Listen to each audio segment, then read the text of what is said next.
Baik, di sini saya akan menjelaskan flowchart dari latihan 2 yang telah kelompok kami buat. Yang pertama-tama di sini ada simbol terminator untuk mulai suatu program, dilanjutkan dengan simbol input untuk memasukkan berapa banyak orang yang terlibat dalam kegiatan tersebut. Lalu dilanjutkan dengan input lagi untuk memasukkan daftar penerima hadiah.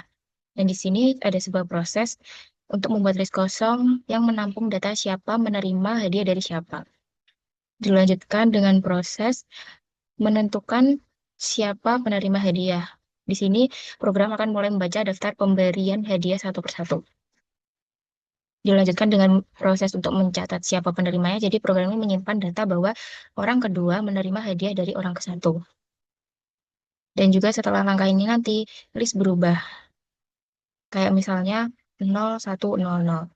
Dilanjutkan dengan decision untuk memeriksa apakah semua orang sudah diproses untuk menerima hadiah tersebut.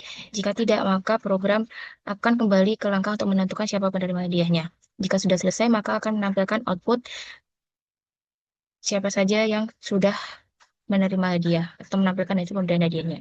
Dan di sini ada simbol terminator untuk selesai. Ini untuk flowchart latihan 3 yang telah kelompok kami buat. Jadi pertama-tama ada simbol terminator untuk mulai sebuah program, lalu dilanjutkan dengan input untuk masukkan jumlah kolom. Dilanjutkan lagi dengan input untuk masukkan jumlah tiap kolom.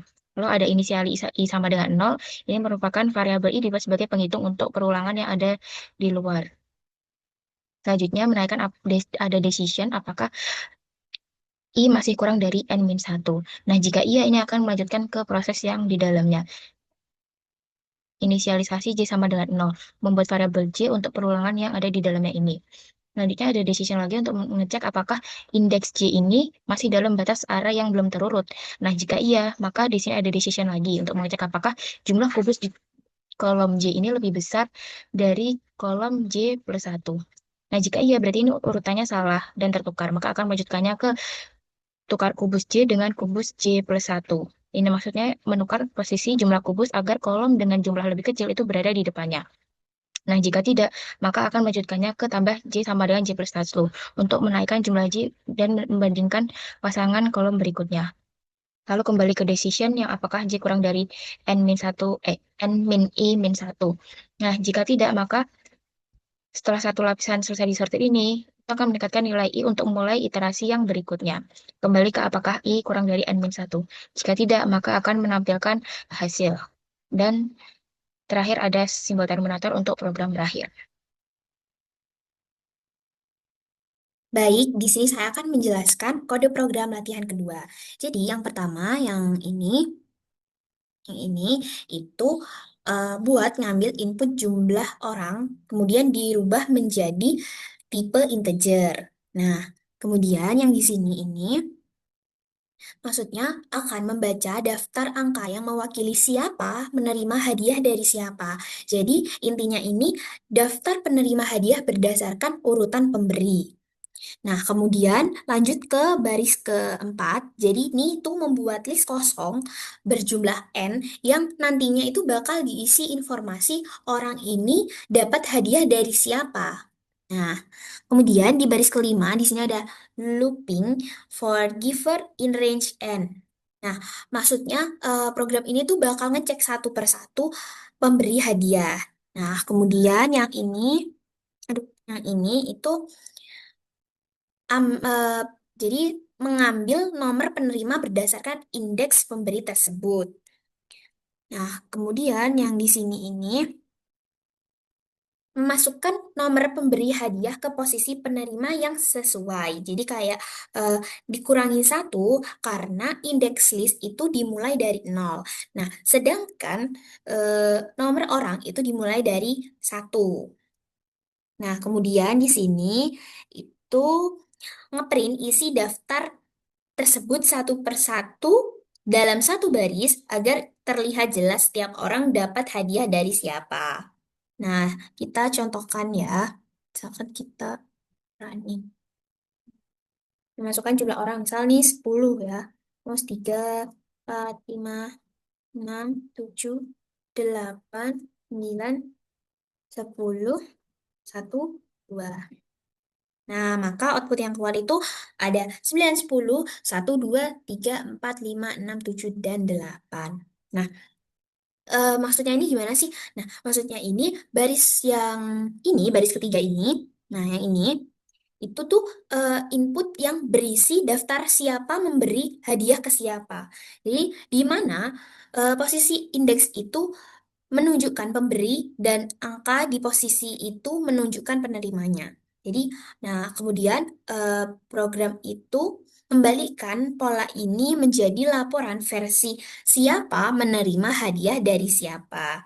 Nah, ini ya contohnya itu maksudnya berarti orang pertama itu memberi ke tiga, kemudian orang kedua itu memberi ke empat, kemudian orang ketiga itu memberi ke lima, dan seterusnya sampai orang ke 10.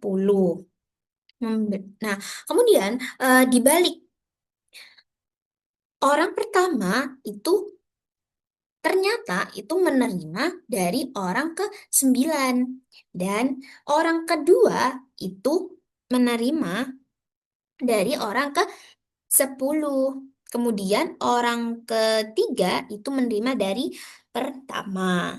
Dan begitu terus sehingga outputnya itu menjadi 9, 10, 1, 2, 3, 4, 5, 6, 7, 8. Jadi ini seperti membalikkan gitu. Baik, selanjutnya di sini saya akan menjelaskan kode program pada latihan ketiga. Jadi, program ini itu dimulai dengan baris N sampai dengan input, masukkan jumlah kolom. Nah, maksudnya ini berfungsi untuk meminta pengguna itu memasukkan berapa banyak sih angka yang akan diurutkan. Nah, lalu angka itu disimpan sebagai integer dan di variabel N. Nah, setelah itu baris yang ini itu maksudnya itu membaca deretan angka yang dimasukkan pengguna, memisahkan berdasarkan spasi, mengubahnya semua menjadi integer, lalu menyimpan dalam sebuah list yang bernama kubus. Nah, kemudian di sini ada I sama dengan 0 ini, yaitu inisialisasi variabel penghitung yang digunakan untuk perulangan luar. Nah, lalu masuk ke perulangan while. Nah, di sini yang berarti program itu akan mengulang proses pengecekan sebanyak n-1 kali agar data itu benar-benar terurut. Nah, di dalamnya terdapat perulangan kedua, yaitu ini dan ini. Nah, bagian ini tuh bertugas untuk membandingkan angka-angka yang bersebelahan. Jadi, setiap kali perulangan berjalan, baris if kubus, nah itu akan memeriksa apakah angka di posisi J ini lebih besar dari angka setelahnya. Nah, kalau misalkan iya, baris yang ini, baris yang ini itu akan menukar posisi kedua angka tersebut agar lebih kecil berada di depan. Nah, setelah membandingkan baris yang ini, baris yang ini, itu menaikkan penghitung agar pindah ke pasangan berikutnya. Dan setelah satu putaran selesai, yang ini itu menandai bahwa satu siklus besar harus lewat. Jadi kemudian ketika semua proses selesai, program itu mencetak teks hasil setelah diurutkan. Nah, lalu menampilkan angka-angka yang sudah tersusun rapi menggunakan print kubus ini ya. Nah, coba kita run. Nah, masukkan jumlah kolom. Bentar, misalnya 4 ya. 4. Nah, masukkan jumlah tiap kolom. Misalkan 3, 2, 1, dan 2. Nah, maka hasil setelah diurutkan itu 1, 2, 2, dan 3. Nah, mengapa? Mengapa bisa begitu? Karena ketika memasukkan angka 3, 2, 1, 2, itu tuh program itu akan langsung memulai proses pengurutan menggunakan bubble chart. Nah, pada putaran pertama, program itu akan membandingkan angka pertama dan kedua. Karena di sini 3 itu lebih besar daripada 2, maka keduanya itu ditukar. Jadi, daftarnya itu menjadi 2, 3, 1, 2. Nah, lalu dibandingkan lagi nih, 3. 3 dengan 1. Karena 3 itu lebih besar, maka keduanya ditukar. Jadi, daftarnya sekarang 2, 2, 1, 3, 2. Nah, untuk yang terakhir, 3 itu dibandingkan dengan 2. Karena 3 itu lebih besar, maka ditukar. Dan menghasilkan daftar 2, 1, 2, dan 3. Nah, setelah putaran pertama, angka terbesarnya, angka 3 ini, sudah mengambang ke posisi paling belakang. Nah, pada putaran kedua, program kembali mengecek dari awal. Baik, di sini saya akan menjelaskan bagian implementasinya. Jadi di sini kami membuat program sederhana tentang Shopee fiktif. Nah, coba sekarang kita akan menjalankan programnya.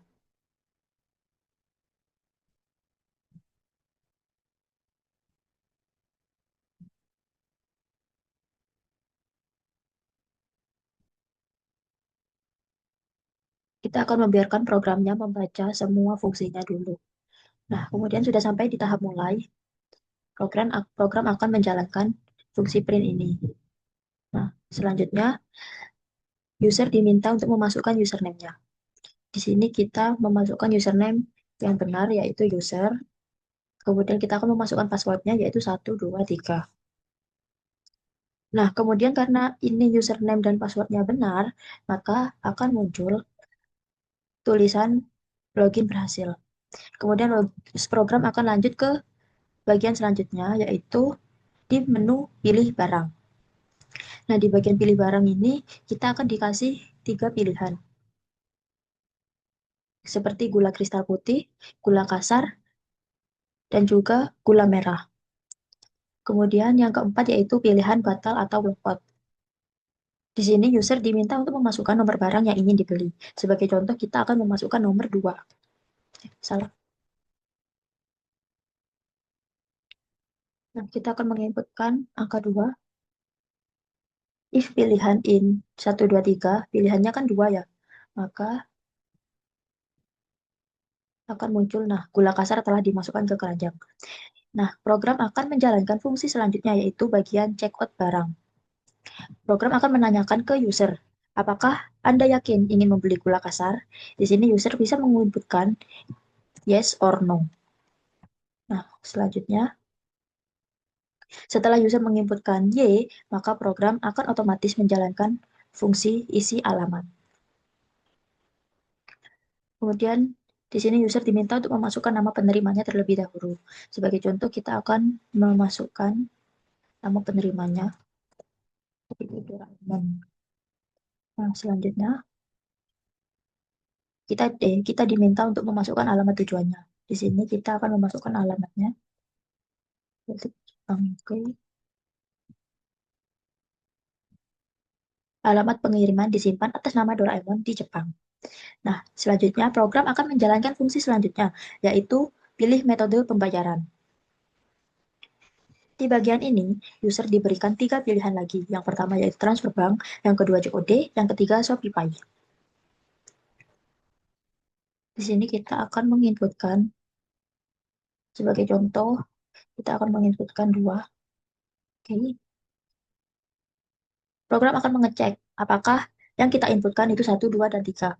Kemudian program akan menampilkan print metode pembayaran berhasil dipilih. Kemudian kita akan masuk ke menu konfirmasi pesanan. Di sini program akan menjalankan, nah seperti ini, print pesanan Anda sedang diproses, kemudian selanjutnya barang dikemas oleh penjual, selanjutnya barang dikirim oleh kurir, dan barang telah sampai di tempat Anda. Selanjutnya, karena sudah selesai semua, program akan otomatis menjalankan perintah logout transaksi. Nah, terima kasih telah menggunakan aplikasi belanja. Selanjutnya,